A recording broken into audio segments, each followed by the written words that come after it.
Welcome, everyone. I'm Raga De Silva, your host of Older Queer Voices. Today's session is titled The Weight of Becoming, a Trans Love Story. Before transition entered their lives, Joanne Lockwood and Marie Manley were a couple rooted in routine, partnership, and family life, husband, wife, parents, navigating the world in roles that seemed permanent. But when Joanne stepped into her truth as a trans woman, both of them were pulled into a parallel transformation. Joanne into her authentic self, Marie into a new understanding of her role, her identity, and her love. Together, they rebuilt their relationship, reimagined parenting, and redefined what staying committed truly means.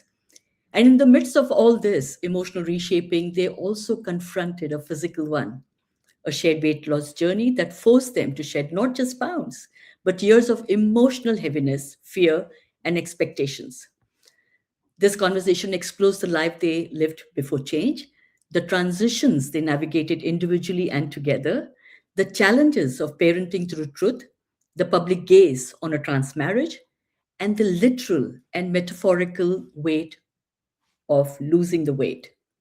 Welcome, Joanne. Hi, Raga. Thank you so much for inviting. Thank you, Joanne, for being our guest. And welcome, Marie. Hello. Hi. Thank you for inviting us. Thank you, Marie, for being here. And before we begin, please accept our heartfelt condolences for the recent loss of your father. We are Thank really you. both, thank you so much. And we are really touched that you were able to come on as a guest even this during this difficult time. Thank you. Thank you. I'm sure our listeners and viewers all want to understand your life before everything changed. So I will start with you, Joanne. Can you each describe your life together before any transition began, as partners, as parents, as a family, and what made that life feel complete or limited at that time?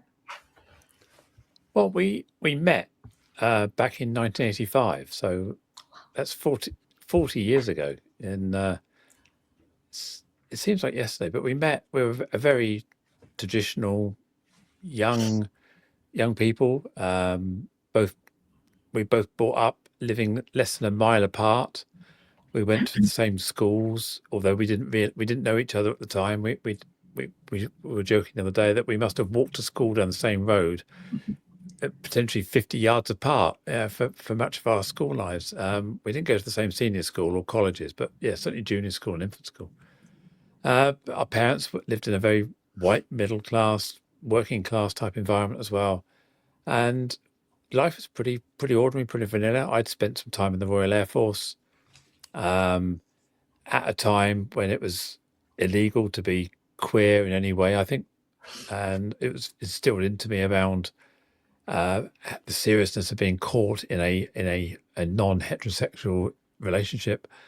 But being trans wasn't really on the cards in those days. There was no one talking about it. There was no internet, no TV talking about it.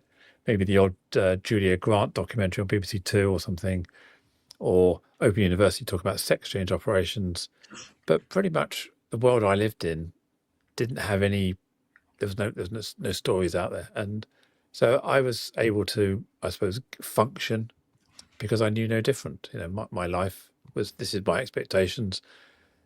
Young boy grows into young man gets married, young man has children, young man becomes old, and young man retires. That's the trajectory that you're given, and there was no thought otherwise. And I think when we met, I was infatuated with Marie. We hit it off. We were inseparable, like glue, Velcro. We were stuck together, and I knew she was the person I wanted to spend my life with. And that was when we were 21, 20 years old, and it was just young love, and that's how it started.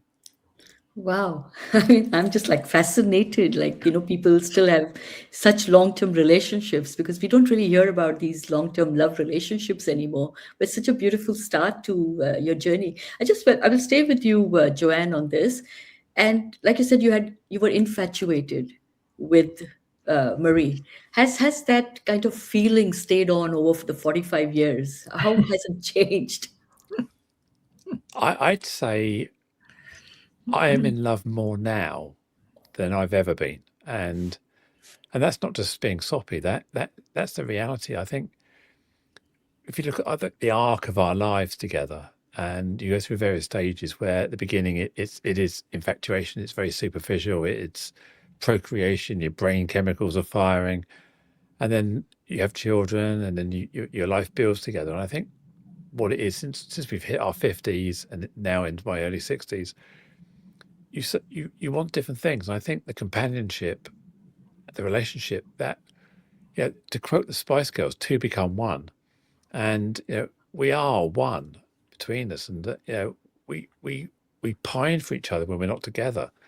We're texting each other. We're the sort of couple that if we're on a 5-hour motorway car journey, we'll be chatting all the way there, all the way back, playing silly games, counting tractors, being competitive, watching out for each other. So I would say, but I mean, it's not been an easy marriage. No marriage ever is. We've had to work at it. And there have been times where maybe individually or together, we thought maybe we won't make this. But I think during some of the difficult times, we sort of looked at where we wanted to be, and we coined this kind of little phrase together, and it's "be together forever." And we find, you go to the beach and seaside, you see little stones, and it says "together forever" on the stone. We buy them for each other, and we sort of tested each other about, I don't know, 10, 12 years ago, when we sort of said to each other, if we ever can't answer that question as a yes, do we want to be together forever? Then we should sit down and we should work on it and say, actually, maybe our time is done. But that's our vision point. That's what we're looking for. It's the classic Disney Pixar cartoon Up, that old couple who want to live together. And Marie's parents and my parents lived until they passed away, sort of thing. And that's the vision we kind of had. Different characters in play now than were there 40 years ago. Yeah, we both look and sound different than we used to. But the love and togetherness and the companionship and just that symbiosis we have in our relationship is more powerful than it's ever been. Sure, it seems like you made a commitment, and that commitment has just stayed, because from my experience and what I observe around the world, the biggest problem we face today is that we don't really want to invest in a relationship. We don't want to really spend time nurturing a relationship. First thing goes wrong and you're walking out of the door. And I'm already learning so much, Joanne, from you. Thank you so much for sharing. Maria, I'm going to come to you with a similar question. Can you kind of describe from your point of view your life together, your journey before things changed? Well, for me, I thought we just had a normal life at the time. I was an only child. I wanted to be married. I wanted a husband. I wanted a family. I wanted a nice big house, car, holidays. And at the time, that's what we grew into. So we were married in 87. I was about 21, I think, something like that.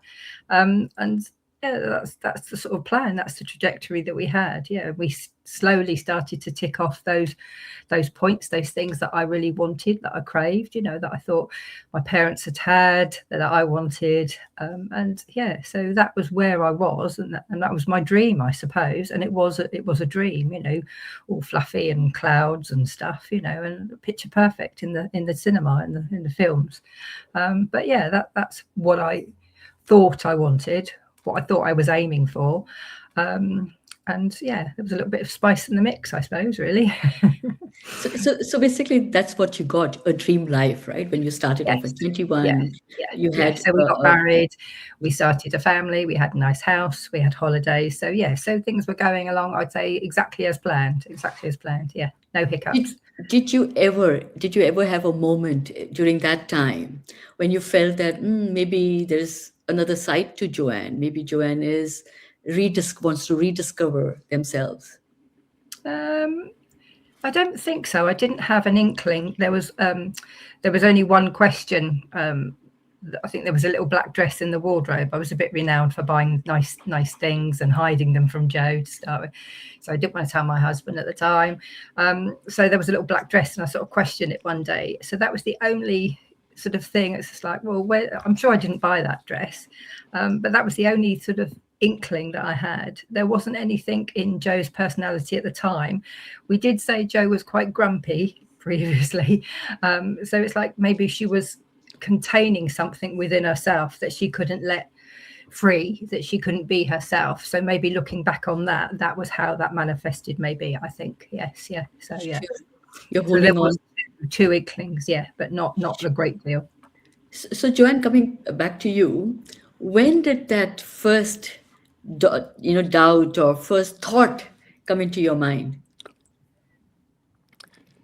It's really hard to pinpoint it, but some examples I often refer back to are when I was a Cub Scout, we used to have church parade on the first Sunday of each month. So we all used to wheel into our local church, and we used to carry the little flags down the aisle, and then we marched into our little rows. And I remember as a Cub sitting behind the guides. So there was the brownies, there was the guides and the Cubs, then the Scouts, then the Ventures behind. And I remember sitting there as a Cub looking at the guides in front and the brownies in front, thinking, just having this inkling that I was in the wrong aisle. I should have been in that aisle or the one before. It's hard to quantify, but it's just those things. And I remember during my very early teens, around 10, 12, 13 years old type thing, having this recurring dream that I hoped that I would wake up a woman. And it was almost like this little boys became women and little girls became men. And I hope that I would wake up one day and that would be my fulfillment. I would metamorphosize into a woman at some point. And I can't quantify it any more than just that. It was just this reoccurring sort of feeling. And I got very interested in body swap movies and films and in things like Quantum Leap and Freaky Friday, those kind of things where brains are swapping or personalities swapping between bodies.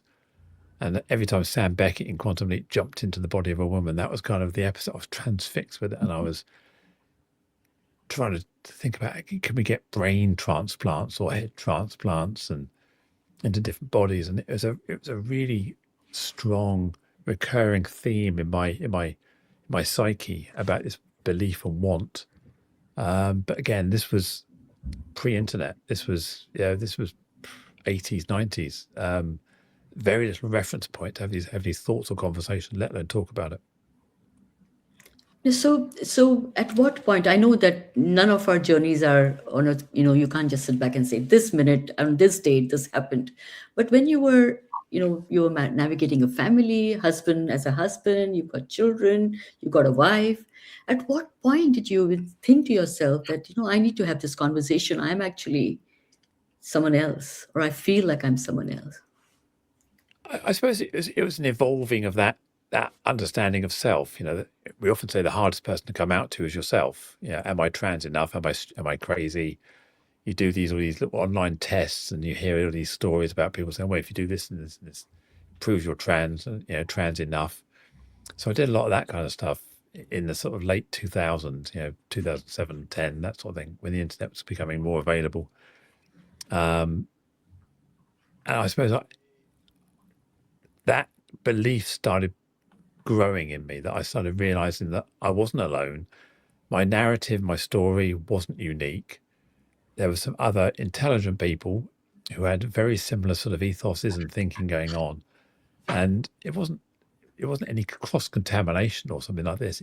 It was a kind of a realization that, hey, this is a thing. This is real. This is not just something crazy in my head that I can't put away. So I would say probably from 2007, when I was 30, what was that, 40? I'd been about 40 at that stage, 41, 42.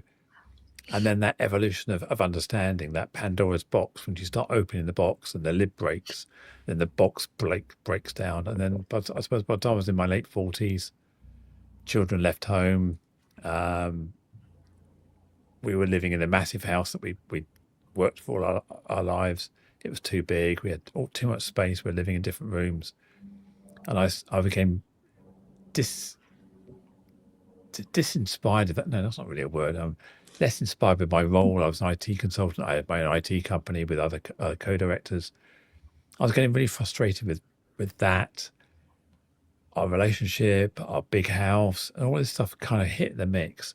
And then I guess in the middle of that erupted out my gender identity and things like that. So by the time I was about 48, Facebook, internet, more research, I started accepting who I was.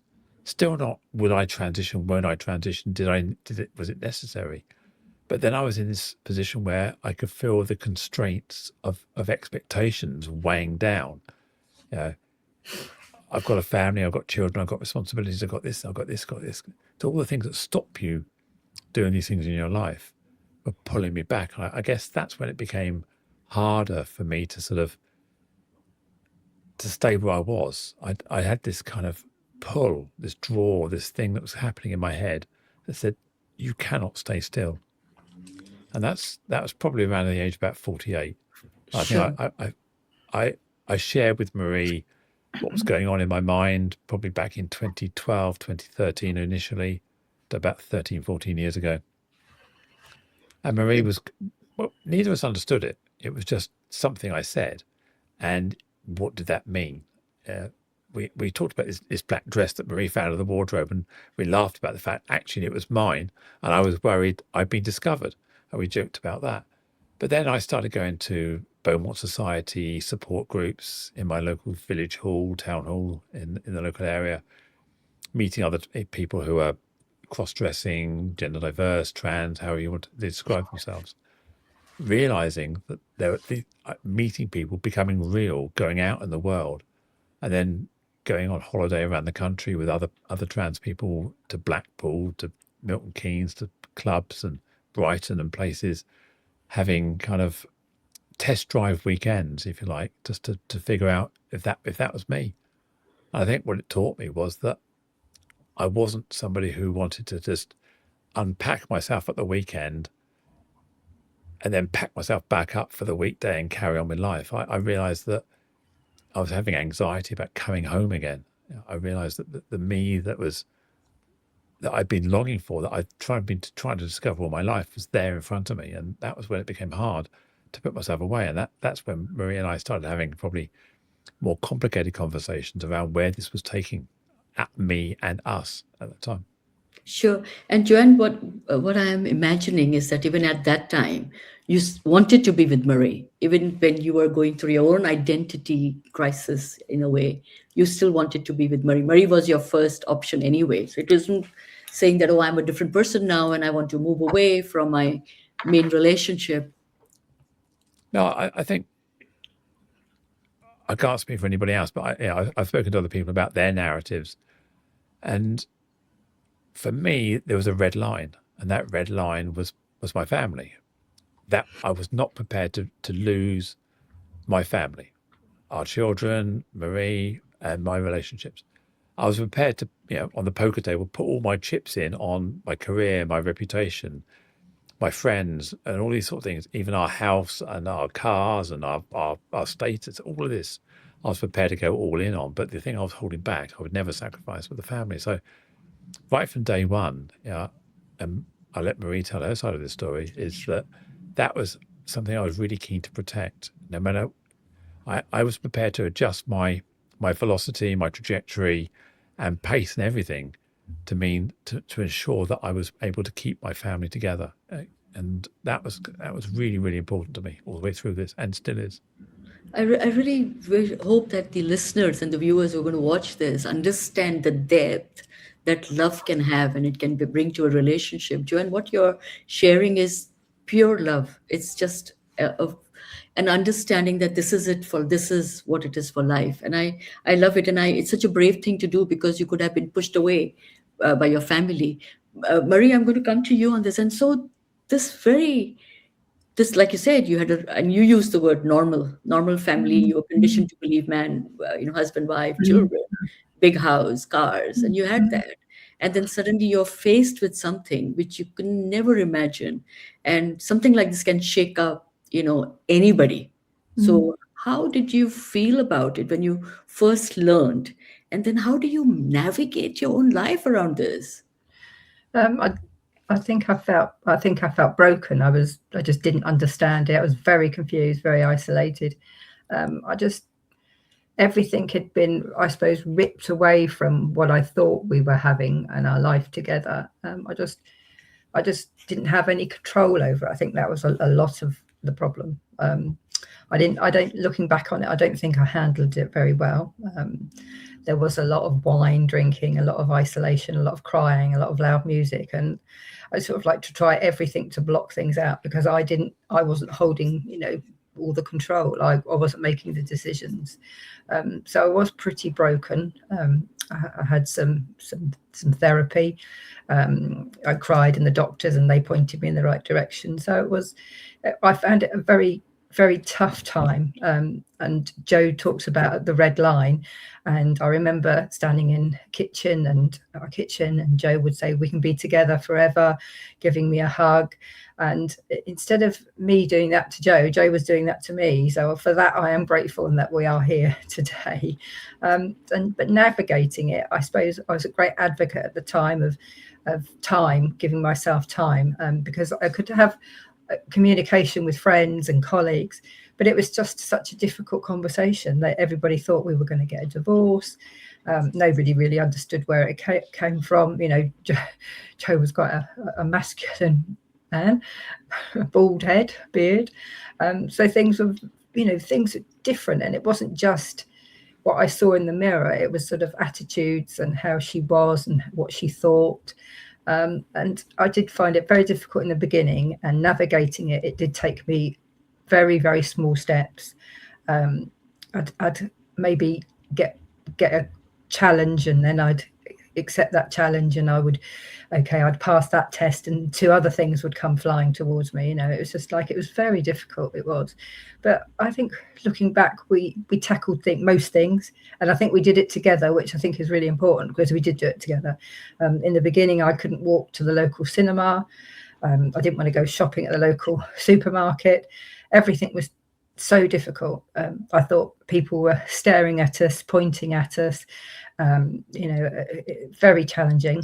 But I think together we slowly found a path that we could navigate just back to, I was going to say normal life, but it's just not life. It's just, we go to the cinema, we go to the shops, we see our family, we do things like this, we work together. So we managed it, but it was over a period of time, and it was very small steps. It was almost like 2 steps forward, 4 back sort of scenario, but we got there. We did get there.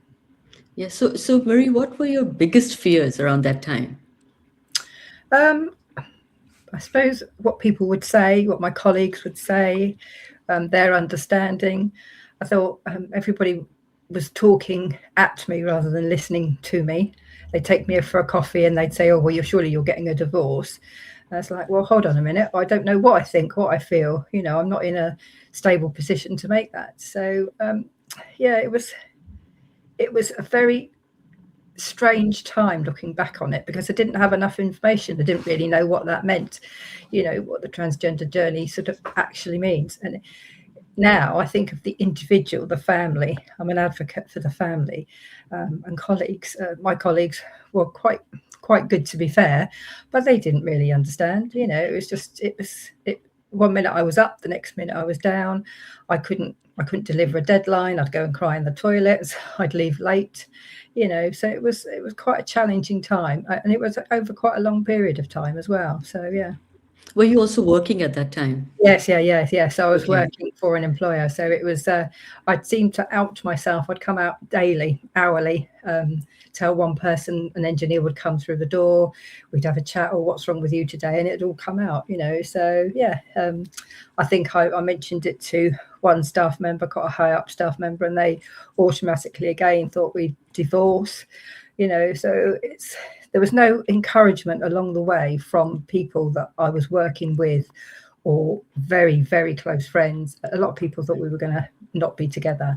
So, but I do try now to think back how not horrible I was, but not necessarily understanding as I could have been. And try, and if we're talking to people, or if I doing these sorts of talks, it's like to encourage people to listen, maybe just sit and listen. You don't have to jump in with both feet. That's what I did a lot of, and I regret that, definitely.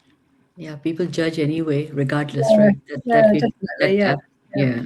So So you have this huge change happening in your life, which is not because of you, you Yes. know. And that's one thing, that there are self doubts, and I've spoken to a lot of people, as you know, when I do the hosting over the last 5 years, Mm. and people have said to me that when typically something like this happens in a partnership, you start having self doubt. I must have done something wrong. I must not be lovable enough. Or I was, like someone said, like my ex husband, for instance, was told that he's not man enough, that he couldn't even have Mm. his wife in his life. Like things like that people say from judgment, from criticism.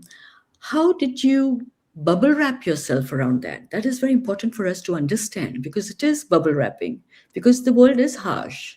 Yeah, I think I spent a lot of time on my own. I did feel isolated anyway by people.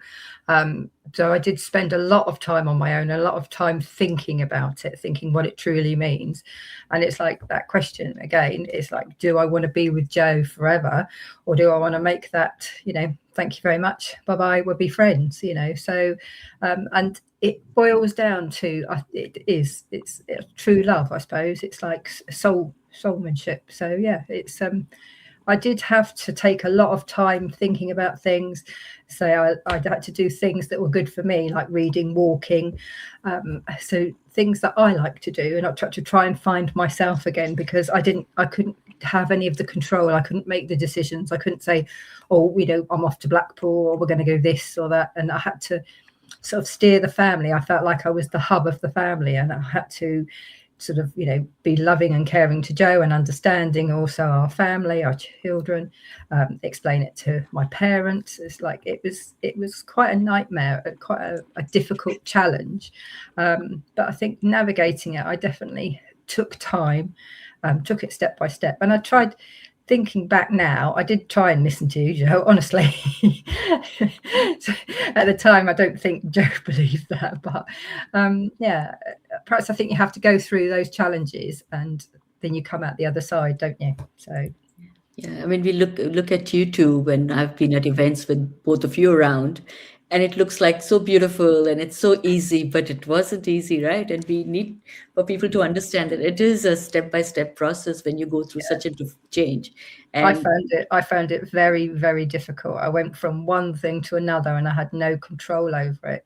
And when you look at us now, it's really nice to see that I felt like I struggled all the way through that process, but it wasn't the end of everything, which I thought it was. I thought the transgender journey would stop us doing everything, but it doesn't stop us doing everything. We're just doing normal stuff now, normal, everything. So it's nice that we got there, definitely. yeah, but I guess you have to reimagine your whole life, right? Including what I'm coming next to is about your family. You had children, and I know they had left home by the time you made that decision, Joanne. But was that one of your big fears on how your close family, your children would respond to something like this, or were you very certain that they would be fine? I think I was extremely naive in the early stages, that I just assumed that I had authority to just do what I wanted, and everyone else would just go, okay, then that's fine, just we're happy. And I was really awoken to the fact that everybody else had their own view of me, of us as a family, and what they wanted from this. And it took a deep reflection very early on for me to realize that I was creating the pain for everybody, and I didn't have the right to demand acceptance from people. And sometimes you have this narrative, this YOLO, you only live once, find your truth, live it. If they're not with you, they're against you type mentality and attitude. And that goes completely against the red line of keeping everyone together. So I had to take responsibility for being the pain giver and the pain healer. And I often use that analogy from the Green Mile, where Baba, the big black guy, sucks the bad energy out of people. And I felt that I was doing that all the time. So Marie was in tears and in pain and really struggling. And I had to suck the badness out and absorb it. And of course, every time I did that, it made me feel worse. And then our children were struggling, and my mum struggled a bit, my brother. and everyone and friends close to me. So it really took a toll on me initially that there was nobody really there for me because I was doing all of the fixing and all of the worrying about everybody else. But that helped me really appreciate, and I still talk about this today. I came to the realization, in order to be loved, you have to be lovable.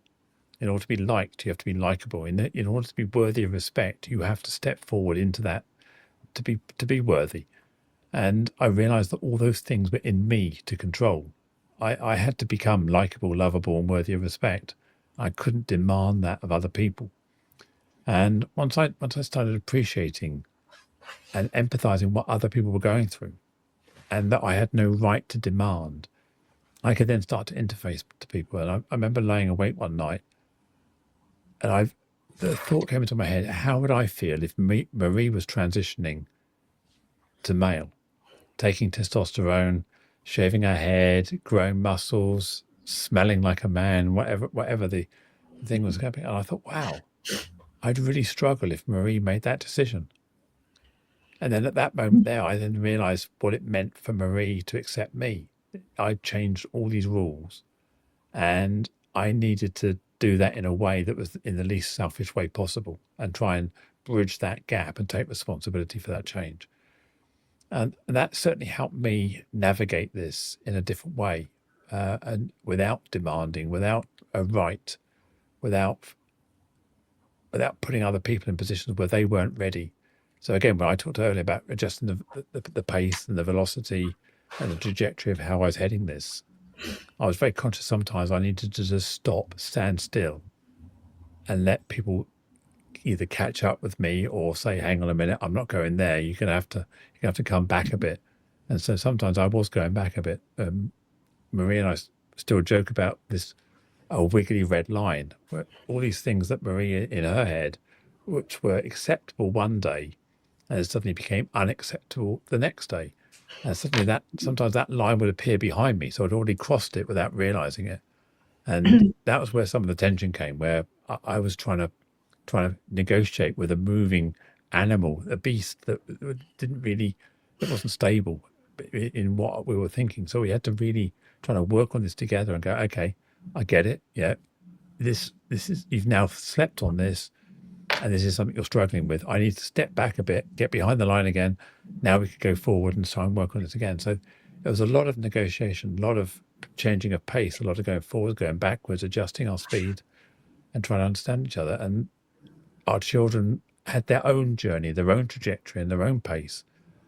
And both of them were at different stages at different times, and still are. So we all have to have multiple different versions of our relationship with each other and try and keep it together. But that's how we've managed to navigate this, so that we are all sitting around the Christmas table together. We are all in the family photographs.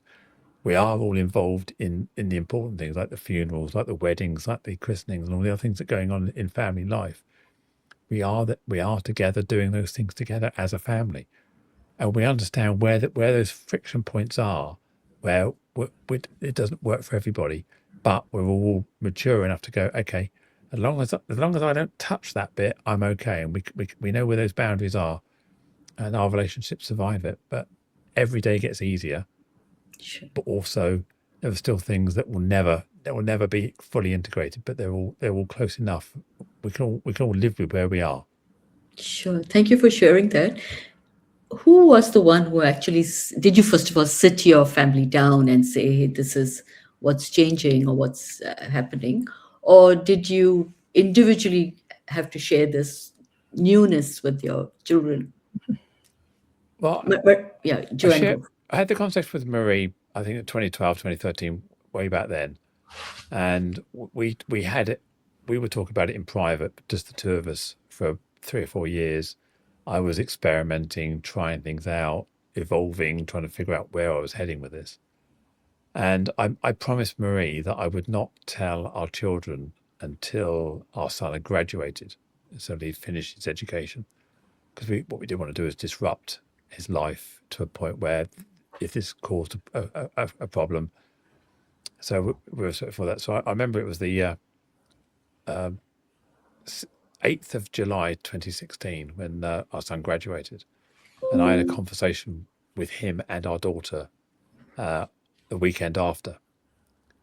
It was precipitated by, I think, by a bit of an argument between Marie and I was feeling trapped and caged and living by permission. And I said, I'm not going to keep playing that game. I did everything you've asked. I've waited till our son graduated, and now I need to have this time. So I drove to see our daughter, had a conversation with her. I drove to see our son, had a conversation with him.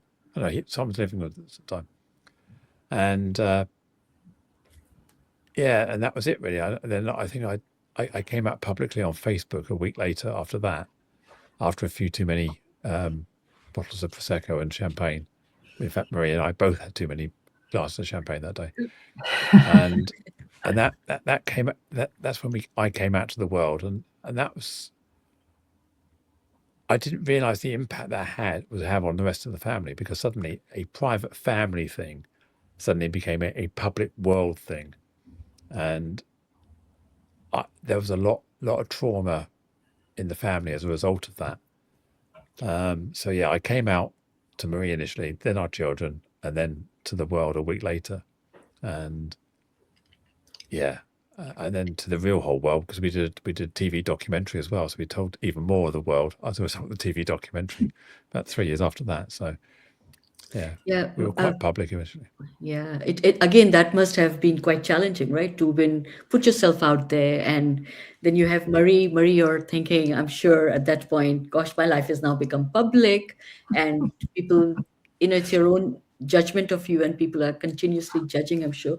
So how was it for you when you're going through all this? Again, like I keep saying, that it's not your real story, it's Joanne's story, and you have to live that story with Joanne. And sorry, at that time had you changed your name as well from, I don't want to take your dead name, to Joanne? Yeah. I changed my name in 2017. So 2017. The trajectory was I came out to the world in 2016, tried to figure stuff out, saw doctors, gender identity clinics, started taking part in the documentary with Channel 4, and my business partners got wind that I didn't actually formally come out to my business partners, but they realized my performance was struggling. I was going through mental health challenges at the time, highs and lows, massive highs and lows. And we agreed that I was going to sell my shares in my business to them and exit, which I was quite happy about. So I changed my name in 2017 after, if you like, exiting my business commitments and everything else. That was, talk about things holding you back. That sort of side of my life, the business, relationships, all the professional stuff. Once I dusted that, I think I changed my name on the 25th of July, 2017, and then passports and driving licenses and everything else from there. So yeah, it was that I kind of transitioned over Christmas of 2016, 2017 is when it kind of happened. And so, Marie, now I'm coming back to that, and because I've heard you now say she quite a bit during our conversation as well. So how did that change for you? I mean, when did you start then, basically rehearsing within yourself, saying, okay, now he is going to be she, and I'm going to address them as this new person. So did that take a lot of effort, or was it something that you kind of worked towards on a daily basis? I think there was effort in the beginning, and I think I had a couple of pet names for Joe in the beginning. I think it was like PJ or something. So it wasn't going from the old dead name to where we are today, Joanne. There was like various stages, and I think I'd beat myself up if I misgendered her. I do now. I think a few years ago I fell down the stairs and called her by her old name because I needed help getting up from the stairs. So I still feel guilty to that today.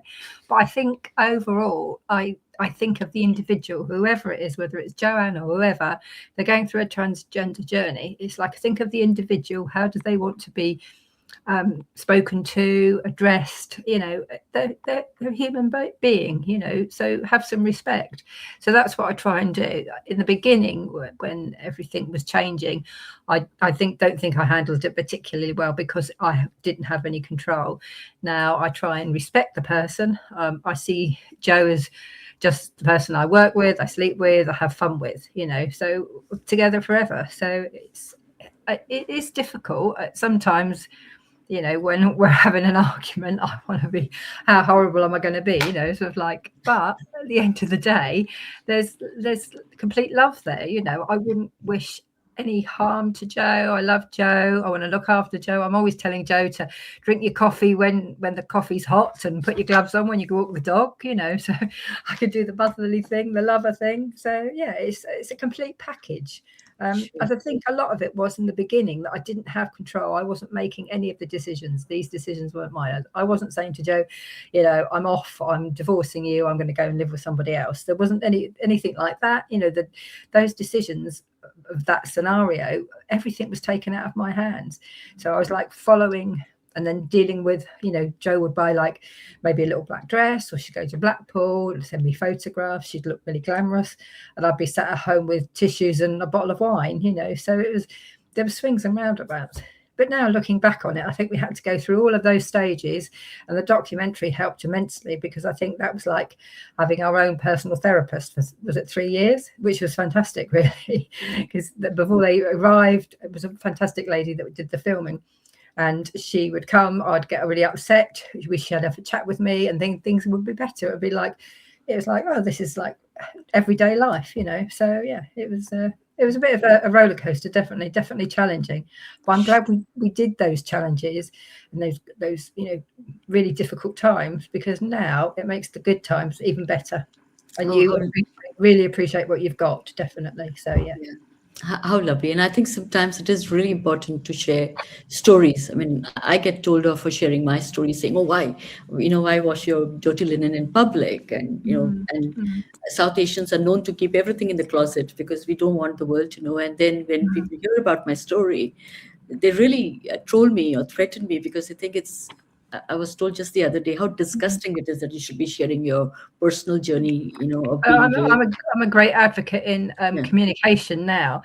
And if I'd been able to watch a program on Channel 4 when Joe came out all those years ago, it'd been fantastic, because I would have understood more, you know. So I think that's why we did, or I personally did, the documentary, because I wanted to help one person. And I said all the way through, I kept saying all the way through, oh, I don't want to do this, you know, it's too much pressure, blah, blah, blah. But in hindsight, now we've done it, it's out there and years have passed, it is nice to have that, say, oh, I've done that, I, you know, may be able to help somebody. And we still refer to the program now, and people say, oh, they'll get the link and then have a look, because in the program Joe has a hair weave, and for me is a whole personality changed. You know, she couldn't just take off the wig and be the old person. So that to me was like almost the final straw. But now looking back on it, it's just like the pictures there where I was crying, it's just like, that wasn't, you know, the worst thing that can happen to anybody. You know, you take that challenge, you take that thing that's happened to you, and you know, you push on, definitely. So yeah, and this is required. Storytelling is required. Your story is required. It's on Channel 4, you said, right? What is it called? The actual documentary itself is no longer on Channel 4, but we were fortunate, if you want to look at, if that's the right word, that the Gogglebox picked up the documentary and used our segment of the documentary as the Gogglebox clips. If you look at 2019, Gogglebox episode 1 of 2019 of that series, that episode contains the Making of Me documentary with Marie and I in it, and it does a pretty good précis of the overall documentary from our perspective. So you can find it on via Gogglebox. And it was you or us in the hairdressers, you having the hair weave. And then once you'd had the hair weave, you looked fabulous. You're really happy. Of course, darling. And I was just devastated, because at that point I'd lost my husband. And it's like, it's taken me a long time to say wife. I now have a wife, and I'm very proud I have a wife. But how I got from there to there, really, it was quite amazing, really, in the story. That was a tough quarter, wasn't it? That July to October that year was a really tough quarter. You know, we nickname it now Hairgate. Hairgate. That was kind of like that was the closest we probably came to destruction in that whole phase. You know, it was almost like this, as Marie said, like, wig off, wig on. Yeah, I could be seen as necessary, but as soon as the hair weave was on, it outed me. There's no way I could be anybody else. So then Marie had to talk to her parents about it. If it pushed Marie into a dead end where suddenly Marie couldn't have any agency over how I looked. No. Whereas before she might say, look, we're meeting my mum and dad. Can you just look a bit less Joe? And that's Now all I I'm say, saying. can you look more Joe? Can you put some Yeah. lipstick on? It's a slap on. A Could slap you- on. But the best, I one of mean, the best things is that I've learnt is that Joe's always got a lipstick or a mirror in her handbag or a brush. I never have. I'm dreadful, you know. And personal shopper, fantastic. You know, we go into a shop. Yesterday we bought a coat for me, and Joe went, "Oh, this coat," you know. So there's lots of perks. Very lovely perks. You know, we look after each other in different ways. I still can't change a plug. I wouldn't do anything with electrics, and I still do the washing. But you know, Joe is capable of that as well. Brilliant. I just love your love story. Really, it's so beautiful. I just want to listen to it all the time. No, really, it's such a beautiful, it's especially in today's time. I keep coming back to that because Nicola and I have been together nearly 20 years. And people just get shocked that how can you be, are you not bored? We work together, we do everything together, just exactly how you described your Yeah, relationship. We sit and we talk, we communicate. It's nothing is not said, whether it's good, bad, ugly, we talk about it. It's so important. And then we also sit back and say, are we going to be together through this? And we always choose that, yeah, because yeah, it is what we have made a commitment towards, and there is love. And that's yeah, so important definitely. for us to remember. It's not a time pass like they say in India. And this kind of Joanne and I met at the Trans in the City Gala recently. We were at that event, and we were just generally chatting about our journeys. And Joanne, you talked about your weight loss journey, and I've been following both of you, and congratulations, really huge congratulations. But I looked at it from a different perspective, and I wanted to talk about that in the last 10-15 minutes that we have together. Is the weight. A lot of us are comfort eaters, and especially in the LGBTQ community, we have so much of trauma, so much of stress, that we end up using drinking, substance abuse, eating as our comfort, right? So was that also what you went through? And also, why did you decide to go on a weight loss journey at 60, for instance? Yeah. So, oh, Joanne, you want to start here? yeah. I mean, I was an over consumer of alcohol, probably from the age of 13. I just fell into it. I talked about being in the Scouts. We used to sneak to the pub in the Scouts, and from school I joined the Royal Air Force, and the Royal Air Force teaches you how to drink and how to party. So I became a very experienced drinker, and having spent time in the RAF. And then I got involved with clubs and societies, which involved drinking port and red wine and having dinners and things like this. So it became who I was. It's the drinker. I became a fool sometimes. I overindulged. I would be the one that always created the problem. I would always be the one that fell over, or the one that broke something, or the life and soul of the party. And I think with that, and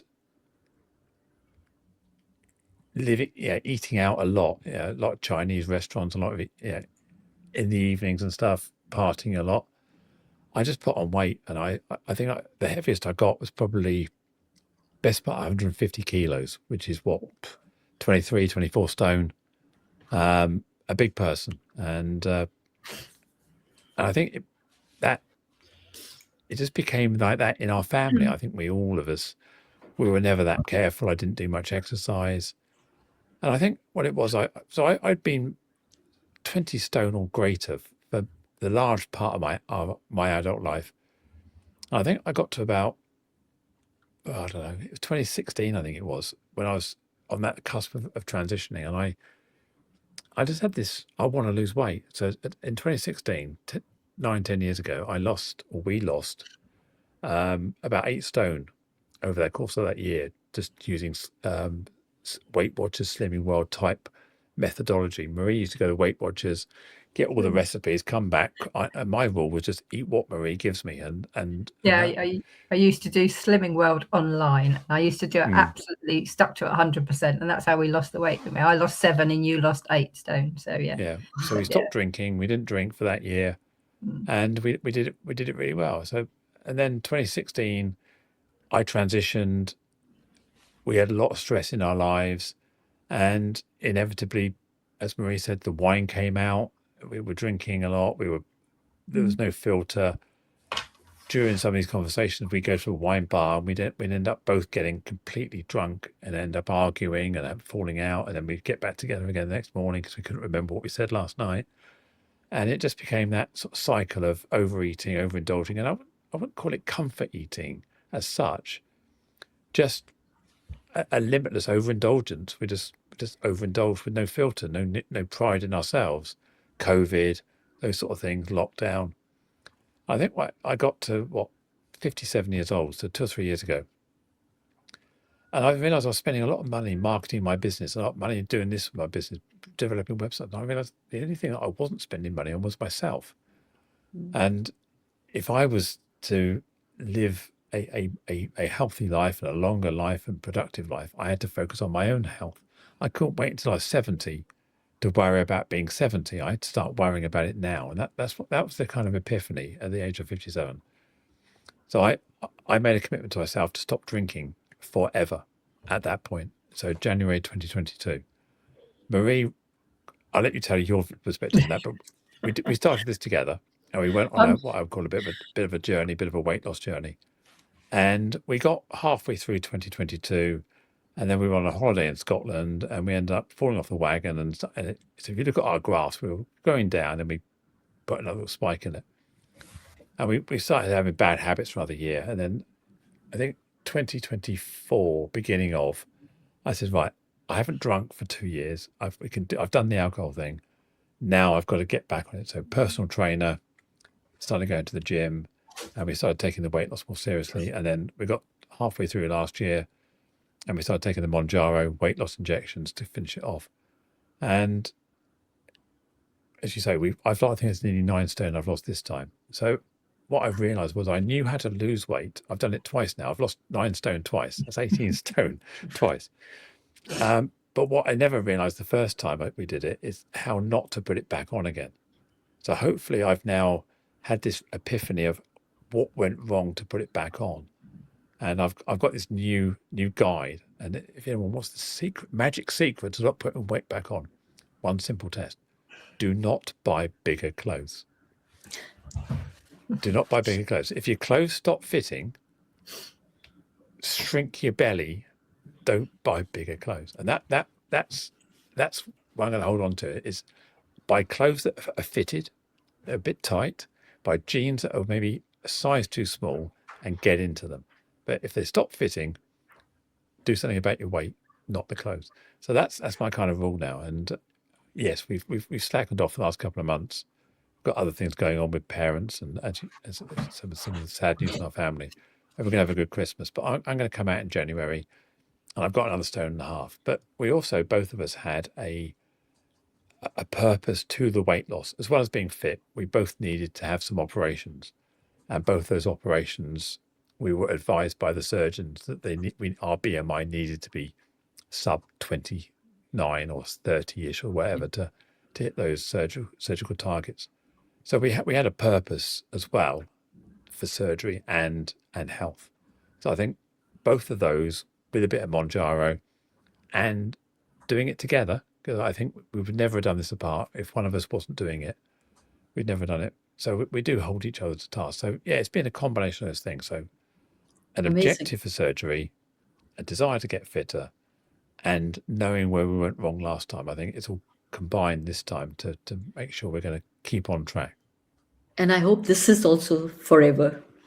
Yeah, I do, because I've got a whole wardrobe now of some really nice clothes, and I want to keep wearing them. brilliant. And Marie, what about you? Like, what took you on the journey? Is it something similar?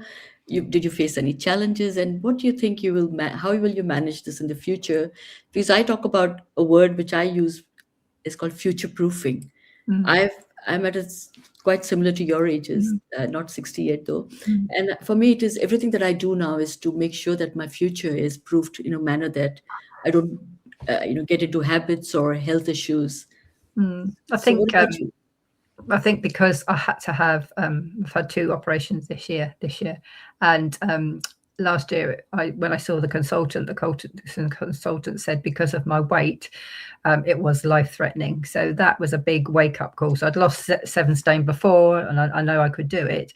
I'd given up alcohol, but when somebody actually says that to you, it's like it sort of shakes you, doesn't it? And it's like, okay, you can either do this or you're going to fail and you won't be here. So so I suppose that was what really spurred me. I wanted to be here for myself and for the family. So it was difficult. I joke with Jo, I say she's a bit saintly because I'm not as good as Jo. I found giving up the alcohol is fine. I do fancy a glass on a Friday. I quite admit that, but I don't have it. I substitute it with a 0 beer, which I find is okay, especially at Christmas. It's nice. But I've had some of like the weight loss management through the National Health, and that's great. They teach you to have like 2 potatoes, fresh fruit and salad, vegetables, but putting it into practice is really difficult all the time. And I am a comfort eater. That is my big downfall. Get stressed, go for chocolate, cake. And I suppose managing it in the future, it's as Jo says, we have a new wardrobe. We have a huge pile of things downstairs that we can sell, various sizes. But in our wardrobes, we have clothes that we can wear. And I can actually buy things off the peg. I can go into a supermarket or at a boutique shop in Chichester or wherever. It's like I can now buy things, and that feeling is amazing. And I haven't had that for, well, I suppose as long as Jo and I have been really together. So that's a really nice feeling. So if you weigh up eating a cream cake constantly every now and again, packet of crisps, or you're going to the shop and you're buying a nice outfit, I'd rather have the nice outfit. So you have to make a compromise in between there. And I think I walk more now, definitely. We've got a new little puppy, and even now I've had my op, I'm sort of, I enjoy the walk. I think I did 8,000 steps at the weekend, and that's really quite a lot for me. I've just had a knee replacement. So it's like, if I can do that now, in January and going next year, what can I do? I can achieve more. So it's like you've got to have little goals. I know I've got to put the cake away and the sweets, go for a walk, or if I'm bored and I want to eat something, read a couple of chapters of my book. So I know all of these things that I'm supposed to do, and think new clothes, sales are on in January, go and get some more jeans. So it's like little positives in my head to sort of block out the bad bits. Excellent. We went to Southampton about 3 months ago, didn't we? We went to Roman Originals, and you walked in there and you tried something on and it fitted. And then I was doing we got one of the shop assistants to help us choose outfits, and I was passing them into you, and we spent a good 2 or 3 hours in there. You were just trying outfits on. He came out with this really lovely outfit, and he went, you had this big beam on your face. I said, this has been so worth it. I can now shop in a kind of designery type shop and get some really lovely outfits, and things just simple fit. little things. If you go into, for me, to go into the local supermarket, Sainsbury's or Tesco's or wherever, and buy a pair of jeans off the rack. Or yesterday we went into a shop and I just bought a coat off, just there and then. I didn't have to sort of go online for an oversized shop. It was just, it is a really nice feeling. So somewhere along that sort of that Christmas hurdle, that's I have to work out, I can't go and get a new wardrobe, so I need to get healthier, so sort of started with the gym, like a bit of a program with the gym, and I quite enjoy it. I quite enjoy doing a bit on the treadmill, the static bike, so I know I like it. We laughed, didn't we? We booked a squash court and did a bit of pickleball.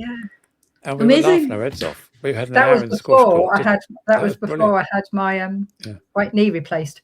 That was the weekend before, I think, and I really enjoyed it. And I feel like I could do that again now, definitely. But I was never a sporty child. I think if you're pigeonholed and you're put into, a long time ago when we were 70s, when we were in school, like climbing the ropes and those awful like ball things that used to come out, you used to climb up them and run around the fields and things. It's like sport's not like it was in those days.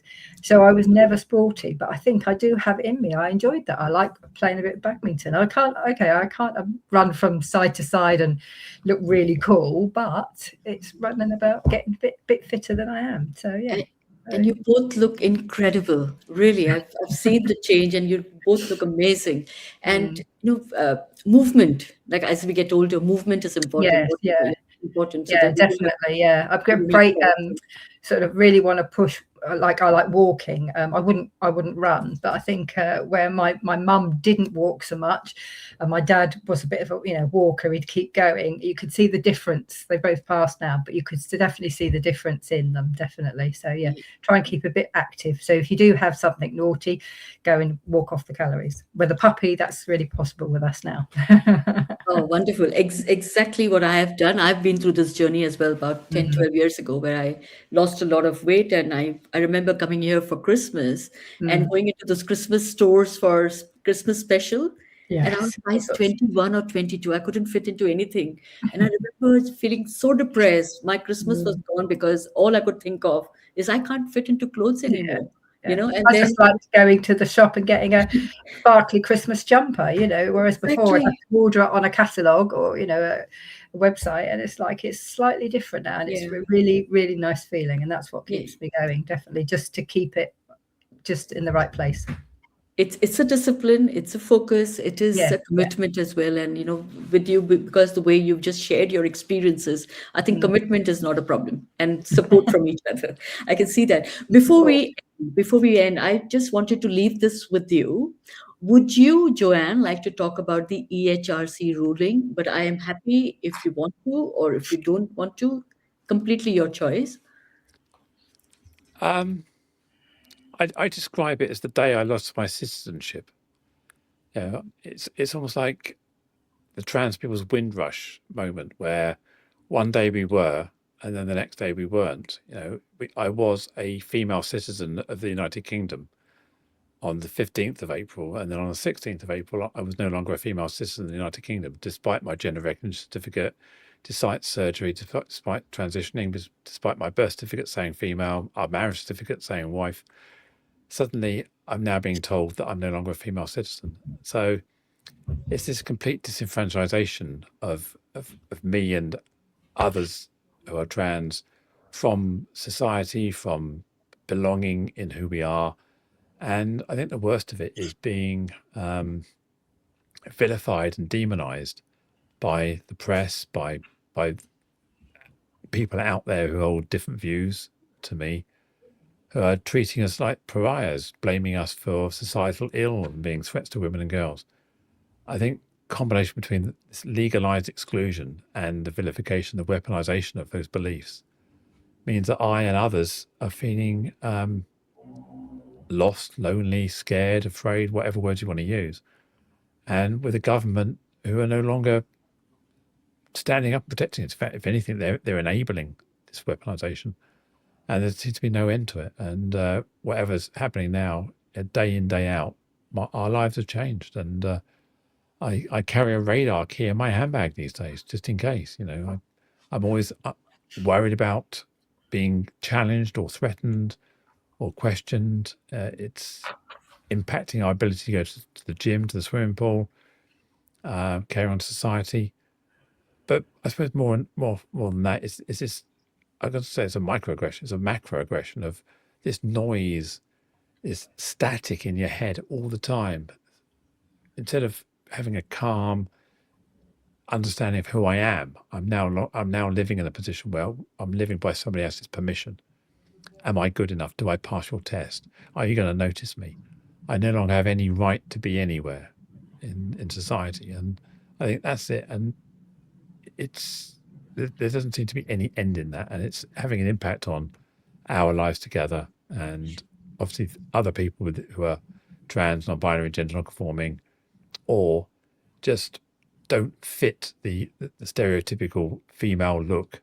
It's having an impact on everybody, and I can't see the end to it, and that's the worrying thing. And it's whilst I want to hang on to having hope, it's hard to see where the hope comes from sometimes. Sure. I'm really sorry that, this has happened. And I just want you to know that there are a whole lot of cis women who are with you. There is, I don't know whether you've heard about Not in Our Name campaign that's Claire Harvey started, and a whole lot of people are running it. I'm part of that as well. And we just encourage people to go and sign that petition, sign that letter, so that, more and more of us can come out and say that we support you, and really hope that this ruling will change. And then one last question, Marie, on this part, do you have anxiety? Do you feel nervous when you go into single sex spaces with Joanne, and that someone will challenge that? And do you have to work that on that? Yeah, I think I do. I'm led by how Joanne feels, actually, but I would be the first one to turn around and defend any transgender woman in that sort of situation. As I said before, I look at the person as an individual, and we're all human, we're all individuals, and we should be treated with respect at all times. So yes. Sure. Thank you for being so open and, honest with me. Absolute transparency. I just really loved having you on our show. What a beautiful, meaningful conversation. So, Joanne and Marie, say anything you want to say before I conclude the session? Oh. Now I'm worried. Oh, am I getting a bouquet of flowers? No, but do you might share. actually get to see our new puppy. Oh no, maybe. Oh no. Oh, I love it. I thought it was important to close the session together. Beautiful, Yeah. beautiful, beautiful. Yes. Thank you both for trusting us with your story. I love your love story, really. I'm just going to conclude by saying that what stays with me is not only Joanne's transition, which is amazing, amazing journey you've had, but Marie, your journey too. Oh, yes, it's definitely a journey for both, and it's quite interesting to Yeah. hear the transgender person. Oh, there she is. Oh, what's her And name? the partners, definitely. Hello, you. This is Amber, our new addition to the family. Amber, hi. It's very important to have this conversation, have had this conversation, because there is Joanne's journey, and it's not like you were 21 when this happened. It happened much later in life. Yes, yeah. So you had to go through a transition yourself. Oh, yeah. It's like you had to unlearn, you had to relearn, you had to reshape your own identity. Yeah, And I think. Yeah, I definitely did. Yeah, and I'm a better person for it. I think much stronger, and I wish anybody that's going through anything similar to this is to keep talking with their partner, and seek the correct help. Definitely, yes. Sure, no, absolutely. So your story actually reminds me that transition doesn't happen in isolation. No, it doesn't. No. It happens in marriages and families and bodies. Yeah. Everybody has a story, don't they? So Yeah. we should tell those stories more often to help others. Definitely. Yeah, but I think what I would say I'm going away with, of course, a lot of things, but that you show up for each other every minute, every moment. I think, to me, that is the lesson from this. Show up for each other. Show up for the one you love. Definitely be there.